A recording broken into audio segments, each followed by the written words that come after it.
चॅनलला सबस्क्राइब करा आणि बेल आयकॉनला प्रेस करा। तुम्ही कोणाच्या तोंडाची वाट बघताय?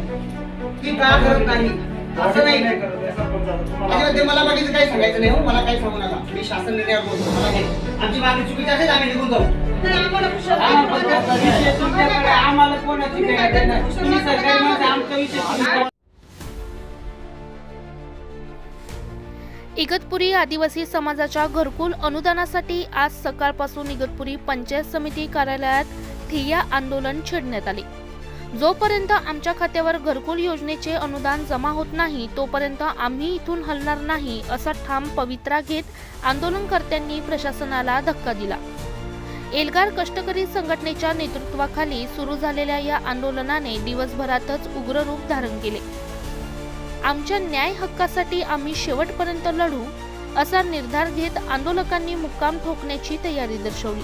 पंचायत समितीच्या कार्यालयात घोषणांनी परिसर दणाणून गेला। गट विकास अधिकारी आणि पंचायत समिती प्रशासनाने आंदोलकांना समजवण्याचा प्रयत्न केला, मात्र हे आंदोलन सहज थांबवणे प्रशासनाला शक्य झाले नाही। अखेर एल्गार कष्टकरी संघटनेच्या कार्यकर्त्यांनी शासन निर्णयाची प्रत अधिकाऱ्यांसमोर ठेवत त्यांना जबाबदारीची जाणीव करून दिली। या संघर्षपूर्ण लढ्यात यश मिळवताना तब्बल 40 लाभार्थ्यांच्या खात्यावर 90,000 रुपये प्रमाणे पहिला अनुदानाचा हप्ता जमा करण्यात आला आणि त्यानंतरच आंदोलन मागे घेतले गेले। सरकारला हादरा बसला असून या आंदोलनामुळे प्रशासनाच्या कार्यपद्धतीवर प्रश्नचिन्ह उभे राहिले आहे। आदिवासी समाजाच्या हक्कासाठी एल्गार पुन्हा उठणार का? अजून किती जणांना प्रतीक्षा करावी लागेल? सरकार यावर काय पाऊल उचलणार?